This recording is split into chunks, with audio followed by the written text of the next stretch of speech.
Hello बच्चों, कैसे हैं आप सब। आज हम प्रश्नावली 5.3 का क्वेश्चन नंबर 6 करने वाले हैं। इससे पहले मैं 1 से लेकर 5 तक के क्वेश्चन सारे आपको करवा चुका हूं और इस वीडियो में हम 6 से लेकर 10 तक के क्वेश्चन करने वाले हैं। और अगर आपने 5.3 का पहला पार्ट नहीं देखा है तो पहले आप उसको देख लीजिए, फिर आप इस पे आइए और प्रॉपर तरीके से अपने नोट्स बना लीजिए। प्यारे बच्चों, हमारा लक्ष्य है कि आपको एग्जाम में 100% मार्क्स दिलाना है हर हाल में। अगर आप वीडियोस को फॉलो करते हैं तो आप एग्जाम में बहुत अच्छे मार्क्स लेके आएंगे मैथमेटिक्स में। तो हम स्टार्ट करते हैं। और उससे पहले मैं आपको एक बात और बता दूं कि आपको अगर मैथ्स को रेगुलर पढ़ना है और मेहनत करना है और अच्छे मार्क्स लाना है तो उसके लिए आप हमारे चैनल से जुड़ जाइए। और आगे भी मैं आपको वीडियोस देता रहूँगा और हम आपको व्हाट्सएप पर जो भी आपके डाउट हैं वो क्लियर करते रहेंगे। और जो भी आपका डाउट आए आप कमेंट भी कर सकते हैं। अब करते हैं स्टार्ट। प्रश्न नंबर 6, निम्नलिखित संख्याओं में प्रत्येक के लिए वह सबसे छोटी पूर्ण वर्ग संख्या ज्ञात करो जिससे इस संख्या को भाग देने पर वह एक पूर्ण वर्ग संख्या बन जाए। इस तरह ज्ञात की गई संख्या का वर्गमूल भी ज्ञात करो। देखो, सबसे पहले एक बात समझना कि ये भाग देने वाली बात का मतलब क्या है। पहले समझना, जैसे मैंने यहां पे 6 लिखा, अब 6 जो है वो 2 गुणा 3 से मिलकर बनता है। ठीक है, ये बात आपको समझ में आती है। अब 2 का गुणा 3 में करेंगे तो 6 बन जाएगा। लेकिन आप अगर 6 में 2 का भाग लगाते हैं, 2 का भाग आप 6 में लगाते हैं तो क्या आएगा यहाँ पे? 2 3 6 0, मतलब आंसर कितना आया? 3। मतलब ये हुआ कि जब कभी हम किसी भी संख्या से भाग लगाते हैं तो वो संख्या उस नंबर से बाहर हो जाती। मतलब पहले 6 में 2 और 3 था, अब क्या बचा? सिर्फ 3 बचा, क्योंकि हमने 2 का भाग लगा दिया। ये बात समझ में आती है। अब ऐसे यहां पे अगर हम बात करें, पहला क्वेश्चन आपके सामने है जिसमें लिखा है 252। अब 252 वो कह रहा है कि इसको पूर्ण वर्ग बनाना है और किस संख्या से भाग दिया जाए। तो आप क्या करें, पहले इसका वर्गमूल निकाल लें। कैसे निकालेंगे? 252 लिखेंगे, मैंने आपको पिछले वीडियो में भी बताया है। पीछे सम संख्या है तो सम से ही भाग जाएगा। 2 एकम 2, 2 दूनी 4, 1 बचा, 2 छींग 12, ये आ गया। फिर 2 से 2 छींग 12, 2 3 6, ये आ गया। ठीक है, फिर इसके बाद देखो पीछे विषम आ गया, मतलब 3 से जाएगा, 3 दूनी 6, 3 एकम 3। ठीक है, ये आ गया।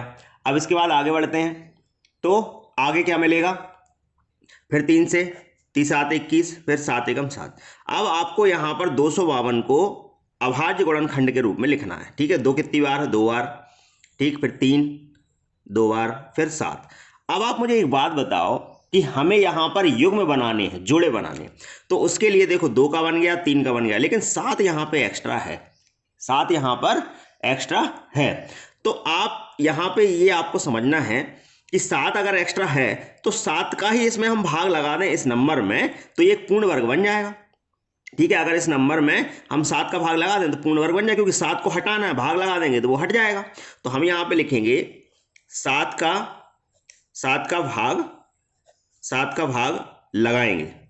ठीक है, 7 का भाग लगाएंगे। कैसे लगाएंगे देखो जरा। अब अगर हम 7 का भाग लगा दें 252 में तो क्या आएगा? देखो 252 हमने लिखा और 7 का भाग लगाया तो 7 3 21, ये आ गया। ठीक, इधर 5 में से ये 4 बचा, इधर 2 0, फिर ऊपर से 2 आ गया, फिर 7 6 42। ठीक है, इधर अब कुछ नहीं बचा। इसका मतलब ये हुआ कि हमें जो नंबर मिला वो क्या मिला? 36 मिला।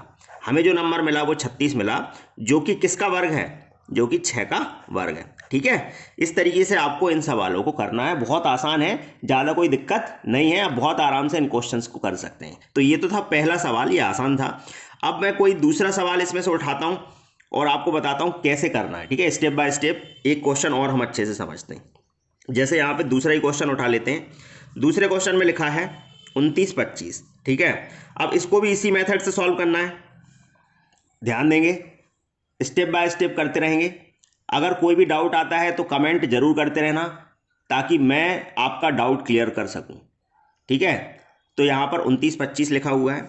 अब 29 25 को हम लोग सॉल्व करते हैं, देखते हैं कैसे करना है। पीछे विषम संख्या है तो 5 है तो 5 से ही चला जाएगा। 5 से कर दीजिए, पचम 25, कितना बचा? 4, फिर 5 40, फिर पचम 25, फिर से 5 आ गया तो 5 से जाने दो। 5 एकम 5, 5 एकम 5 3, 5 7 35। अब 117 आ गया। अब 117 किससे जाएगा? तो आपको पहाड़े आते हैं, आप जब पहाड़े का यूज करोगे तो 13 के पहाड़े में 117 आपको मिल जाएगा। ठीक है, तो 13 9 कितना होगा 117, है ना। तो यहाँ पर 9 बार में ये चला जाएगा, फिर 3 से चला जाएगा, 3 3 का 9, फिर 3 एकम 3, इस तरीके से आपको मिल जाएगा। अब क्या करना है, इनको गुणनखंड के रूप में लिखना है। लिख दीजिए 5 गुणा 5, फिर 3 है, 3 गुणा 3, फिर 13 है। तो किस संख्या से भाग लगाएं, तो 13 से भाग लगा दीजिए, है ना। हम यहाँ पर बोलेंगे क्योंकि 13 यहाँ पे एक्स्ट्रा बन रहा है, तो 13 से भाग लगाएंगे। यही उसने पूछा है कि किस संख्या से भाग लगाना है ना, तो 13 से भाग लगाएंगे। समझ में आ गया होगा। अब 13 से हम भाग लगाएंगे तो ये किसका वर्ग बन जाएगा, एक 5 यहाँ से ले लो, एक 3 यहाँ से ले लो, तो 5 3 15 का वर्ग बन जाएगा। समझ गए होगे आप बहुत अच्छे से। तो ये तो था आपका दूसरा क्वेश्चन। अब चलते हैं हम तीसरे क्वेश्चन की ओर। अब देखो यहाँ पर टोटल क्वेश्चन यहाँ पर आपके 6 दिए हुए हैं। अब मैं सारे क्वेश्चन तो नहीं बता रहा हूँ, आप मुझे कमेंट करके बताना, अगर कोई क्वेश्चन बताना भी है तो मैं बता दूंगा, कोई दिक्कत नहीं है। लेकिन 2 क्वेश्चन मैंने बता दिया, अब एक क्वेश्चन और मैं आपको बता देता हूं, इसी मेथड से आपको करना है। और होमवर्क में बाकी के जो बच्चे क्वेश्चन है वो होमवर्क में है, आपको कमेंट करके उनके आंसर जरूर बताना। आप कमेंट करके अगर आप पूरा वहां पर नहीं भेज सकते तो आप मुझे व्हाट्सएप कर सकते हैं 9753864830 पर। अब यहाँ पर ये तो बहुत आसान है 396, तो ये तो आप कर लोगे। अब मैं कोई दूसरा क्वेश्चन उठा लेता हूं, ये वाला 2800 वाला उठा लेता हूं, 5वां क्वेश्चन, ये बता देता हूं। देखिए जरा कैसे करना है, ध्यान से समझेंगे। यहां पे लिखा है 5वां क्वेश्चन है 2800। वैसे ही कुछ इस तरीके से आप बना लीजिए और सॉल्व करना शुरू करिए। पहले 2 से जाएगा, 2 एकम 2, 2 चौके 8, 0 का 0, फिर 2 से 2 सत्ते 14, फिर 2 से 2 3 6, 2 5 10, 0 का 0, फिर 2 से 2 एकम 2, 1 15, 2 सत्ते 14, 2 5 10।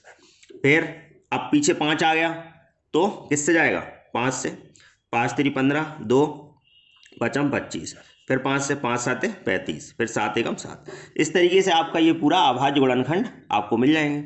अब क्या करें, इनको सबको गुणा के रूप में लिख लो, 2 गुणा 2 गुणा 2 गुणा 2, ठीक है, फिर 5 गुणा 5 गुणा 7, ये मिल गया। समझ में आ रहा होगा। अब इसके बाद क्या करना है, अब आप देखो 2 2 के जोड़े ये तो बन गए, एक 7 अकेला एक्स्ट्रा बच रहा है ना। तो हम लिखेंगे कि किस संख्या से भाग लगाएं, ये पूछा है, तो हम लिखेंगे 7 से भाग लगाएंगे, ऐसा लिखेंगे, ठीक है, 7 से भाग लगाएंगे, ये लिख दिया। अब इसके बाद जो बचे वो उनको, जैसे मान लो 2 है तो 2 यहाँ से निकाल लो, फिर 1 2 यहाँ से निकाल लो, है ना, फिर 1 5 यहाँ से निकाल लो, गुणा करो, 2 दूनी 4, 4 पंजे 20, मतलब किस संख्या का वर्ग बनेगा ये, जब हम 7 से भाग लगाएंगे तो 20 का यहाँ पे ये वर्ग बन जाएगा। तो आपको बहुत अच्छे समझ में आ गया होगा। अब चलते हैं अगले क्वेश्चन की ओर। अब देखिए यहाँ पर प्रश्न नंबर 7वां ये दिया है, एक विद्यालय में कक्षा 7 के सभी विद्यार्थियों ने प्रधानमंत्री राष्ट्रीय राहत कोष में 2401 रुपये का दान दिया। अब प्रत्येक विद्यार्थी ने उतने ही रुपए दान में दिए जितने कक्षा में विद्यार्थी थे। कक्षा में विद्यार्थियों की संख्या ज्ञात करो। अब मैं आपसे एक क्वेश्चन पूछूंगा, आप मुझे एक बात बताओ, जैसे आपकी क्लास में 10 विद्यार्थी हैं, ठीक है, और सबने 10-10 रुपये दिए, सबने 10-10 रुपये दिए, तो जितने विद्यार्थी हैं और उतने ही रुपए दिए, है ना। तो इसका मतलब क्या हुआ कि यहाँ पे जो संख्या मिलेगी वो मिलेगी 100। अब 100 किसका वर्ग होता है आप बताइए मुझे, तो 100 होता है 10 का वर्ग। मतलब ऐसी स्थिति में हमेशा और हमेशा आपको एक वर्ग संख्या मिलती है, ये बात ध्यान रखना, ठीक है। मतलब यहाँ पे उसने बोला है कि यहाँ पे 2401 रुपये दान में दिए हैं, तो प्रत्येक विद्यार्थी ने उतने रुपए दान दिए जितने कक्षा में विद्यार्थी थे। इसका मतलब 2401 जो है वो किसी ना किसी संख्या का वर्ग है, ठीक है, ये बात समझ गए। अगर हमने इसका वर्गमूल निकाल लिया तो हम पकड़ पाएंगे कि यहां पर विद्यार्थियों की संख्या कितनी है, ठीक है। तो हम यहां पर लिखेंगे, बहुत आसान है ये क्वेश्चन, ध्यान से समझना, और इंपॉर्टेंट भी है, आपके एग्जाम में आ सकता है। कक्षा में विद्यार्थियों की संख्या, तो हम बोलेंगे कक्षा में विद्यार्थियों की संख्या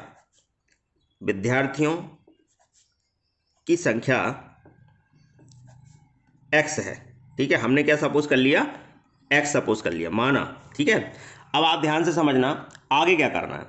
अब वो कह रहा है जितने विद्यार्थी हैं उतने ही वहां पर पैसे दिए उन्होंने, है ना। इसका मतलब ये हुआ कि x विद्यार्थी हमने माने तो x ही उन्होंने रुपए दिए, तो मतलब x गुणा x बराबर कितने हो गए, 2401। ये प्रश्न में लिखा है ना।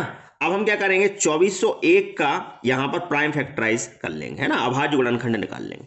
निकालते हैं 2401। अब एक विषम है तो 3 से जाने दो, अब 3 से तो जाएगा नहीं इसमें, देखो 3 8 24, 3 से कहाँ जा रहा है, नहीं जा रहा, 5 से भी नहीं जाना, 6 सम है, 7 से करके देख लो, करते हैं, 7 3 21, फिर 3 बचा, 7 चौके 28, 7 त्रिक 21, ये 7 से चला गया।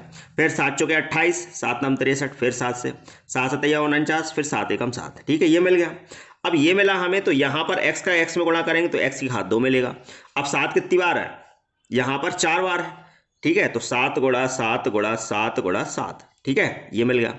अब क्या करेंगे, 7 x की घात 2 और यहाँ पे इसका वर्गमूल निकालेंगे। देखो इसका वर्गमूल निकालेंगे, दोनों तरफ वर्गमूल निकाल लो, इस पे भी निकाल लो और इस पे भी निकाल लो। ठीक है, तो 7 गुणा 7 गुणा 7 गुणा 7। ठीक है, तो इसका वर्गमूल निकालेंगे तो इसकी जो घात 2 है वो हट जाएगी, तो x बचेगा।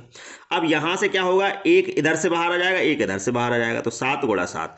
ठीक है, मतलब 7 सतैया 49, ये आपका आंसर आ जाएगा। आसान था क्वेश्चन, x का मान निकालना था, छात्रों की संख्या, यही हमारा आंसर है। ठीक है, बहुत अच्छे समझ में आ गया होगा। अब चलते हैं अगले सवाल की ओर। अगला सवाल भी बिल्कुल ऐसे ही करना है, फोकस करेंगे। देखिए जरा क्वेश्चन में क्या लिखा है वो पढ़ते हैं। एक बाग में 2025 पौधे इस प्रकार लगाए जाने हैं कि प्रत्येक पंक्ति में उतने ही पौधे हों जितनी पंक्तियों की संख्या हो। पंक्तियों की संख्या और प्रत्येक पंक्ति में पौधों की संख्या ज्ञात करो। अब बहुत अच्छा सवाल है ये। इसमें भी वही कहानी है कि यहाँ पे 7 पंक्तियां मान लीजिए और 7 ही पौधे लगाए, तो 7 पंक्तियों में कितने कितने पौधे हो जाएंगे, 7 गुणा 7। मतलब यहां पर ये जो 2025 लिखा है ये किसी ना किसी संख्या का वर्ग है। तो हम यहां पे लिखेंगे, पूछा क्या है, पंक्ति की संख्या और प्रत्येक पंक्ति में पौधों की संख्या ज्ञात करो। तो हम मान लेंगे, माना कि पंक्ति की संख्या बराबर x है। x मान लिया, तो वापस से वही उतने ही पौधों की संख्या, तो x गुणा x बराबर कितना हो जाएगा ये। अब इसका अभाज्य गुणनखंड निकाल लो। 2025 पीछे 5 लिखा है तो 5 से जाएगा, 5 चौके 20, फिर नहीं जाने के लिए देखो 2 में जाने 5 का जाएगा नहीं भाग, तो 25 ले लेंगे, 25 लेंगे तो एक जीरो लेनी पड़ेगी, 5 25, फिर 5 8 40, 5 एकम 5, फिर 3 से, 3 दूनी 6, 2 बचा, 3 7 21, फिर 3 9 27, फिर 3 तिरका 9, 3 एकम 3, ये हो गए। ये सारे अपन ने निकाल लिए। अब इसके बाद क्या करना है, x का x में गुणा करोगे तो x की घात 2, इनको सबको यहाँ लिख लो, तो 5 गुणा 5, फिर 3 है, तो 3 गुणा 3 गुणा 3 गुणा 3, 4 बार 3 है। अब क्या करना है, रूट ले लो, वर्गमूल ले लो, तो यहाँ पर लिख दो वर्गमूल लेने पर। ठीक है, लेने पर वर्गमूल लेंगे तो इस पर रूट लग जाएगा, अंडर रूट, फिर यहाँ पे भी 5 गुणा 5, 3 गुणा 3 गुणा 3। ठीक है, 4 बार। अब जोड़े, देखो इसका तो जो वर्ग है वो हट जाएगा, तो x बचेगा, क्योंकि इससे ये कैंसिल हो जाएगा। इधर से एक 5, इधर से एक 3, इधर से एक 3, तो 5 बाहर आ गया, फिर 3 बाहर आ गया, फिर 3 बाहर आ गया। सही है। अब x बराबर 5 3 15, 15 तिया 45। ठीक है, मतलब x का मान आ गया 45। मतलब ये हुआ कि छात्रों की जो संख्या है वो क्या है, 45 है। तो ये बहुत आसान क्वेश्चन था। अब चलते हैं अगले क्वेश्चन की ओर। अब देखिए अगला सवाल है प्रश्न नंबर 9, वह सबसे छोटी वर्ग संख्या ज्ञात करो जो 4 9 10 प्रत्येक से विभाजित हो जाए। अब ध्यान से समझना है, करना क्या है, सबसे पहले 4 9 10 का यहां पर लघुत्तम ले लेंगे। ठीक है, तो लघुत्तम लेंगे 4 9 10, तो हमने 4 9 10 लिखा और लघुत्तम लेना शुरू करा, फिर 2 से भाग लगाया, 2 दूनी 4, फिर 9 में जाएगा नहीं तो 9 का 9, फिर 2 पंजे 10, ये आ गया, फिर 2 से 2 एकम 2, फिर 9 का 9, 5 का 5, फिर 3 से, तो 1 का 1, 3 तिरका 9, 5 का 5, फिर 3 से, 1 का 1, 3 एकम 3, और यहाँ पे 5 का 5, फिर 5 से, तो 1 का 1, 1 का 1, 5 एकम 5। अब एक बात समझिए जरा कि हमने लघुत्तम लिया क्यों है, क्योंकि लघुत्तम वो संख्या होती है कि जिन संख्याओं का हम भाग लगा रहे हैं, जिन संख्याओं का हम लघुत्तम लेते हैं, उन संख्याओं का उस लघुत्तम में भाग जाता है। मतलब 4 का भी भाग जाएगा, 9 का भी जाएगा और 10 का भी जाएगा। और उसने बोला भी यही है कि वह सबसे छोटी वर्ग संख्या ज्ञात करो जो 4 9 10 प्रत्येक से विभाजित हो जाए। मतलब लघुत्तम लेने पर हमें वो संख्या मिल जाएगी, तो लघुत्तम लिया हमने। अब यहां पर बात यह है कि लघुत्तम लेने पर जो संख्या हमें मिल रही है वो 2 गुणा 2 गुणा 3 गुणा 3 गुणा 5, ये मिल गई। अब सबसे छोटी संख्या निकालनी है, तो सबसे छोटी संख्या तो लघुत्तम ही होती है। लघुत्तम मतलब क्या होता है, लघु मतलब छोटा। ठीक है, समझ में आ रहा होगा। अब यहां पे अगर हम देखें, अब यहां पे हम थोड़ा फोकस करें, तो हमें जो लघुत्तम मिला वो क्या मिला, 2 गुणा 2 गुणा 3 गुणा 3 गुणा 5। ठीक है, ये समझ में आया। अब करना क्या है, थोड़ा सा फोकस करना। ठीक है, ध्यान से समझना, करना क्या है आपको थोड़ा सा ध्यान समझना। ये जूम हो गया, मैं इसको ठीक करता हूं। अब देखिए जरा, यहां पर आपने क्या करा कि जोड़े किस किस के बन रहे, देखो 2 3, ठीक है। 5 का जोड़ा नहीं बन रहा, मतलब हमें एक 5 और चाहिए, तो एक 5 का और हम इसमें गुणा कर देंगे। जोड़ा बनाना है तो यहाँ पर जोड़ा बना है तो एक 5 का और गुणा कर दिया। कर दो गुणा। अब 2 दूनी 4, 4 3 12, 12 3 36 और इधर 5 25 है ना। तो क्या मिला अपन को? 36 गुणा 25 मिला। अब 25 का गुणा कर दो। 25 का गुणा करोगे तो देखो 25 छिक्का 150 होता है ना। 0 15 हासिल का, 15 तिया 45। अब 45 में 15 जोड़ोगे तो आपका हो जाएगा 60, मतलब वो संख्या हमें मिल जाएगी कितना? 600। अब 600 एक पूर्ण वर्ग भी है क्योंकि हमें छोटी वर्ग संख्या चाहिए थी, और साथ में 4 9 10 का इसमें भाग भी चला जाएगा। तो आसानी से आपको समझ में आ गया होगा। अब चलते हैं अगले क्वेश्चन की ओर। अगला क्वेश्चन बिल्कुल सेम है, इसका आप कमेंट में मुझे आंसर जरूर बताइएगा वीडियो को रोक के। अब क्वेश्चन क्या है? सबसे छोटी वर्ग संख्या ज्ञात करो जो प्रत्येक 8 15 20 से विभाजित हो जाए। तो सबसे पहले मैंने आपको क्या बताया? लघुत्तम लेंगे। लघुत्तम लिया हमने तो 8 15 20 हमने लिखा।